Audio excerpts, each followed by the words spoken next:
name is Tammy Bianchini. I've been here for 4 seasons, and my favorite part of being here would probably be just working with all the different people that come into the gift shop.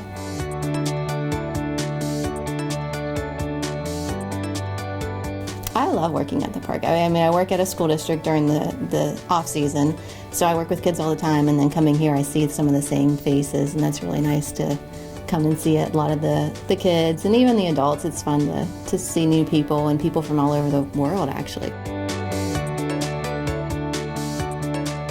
The family's really nice. I mean, when they come in, they always are very friendly with us. Anybody that's not even part of the family, just the employees, everybody, it does feel like a family.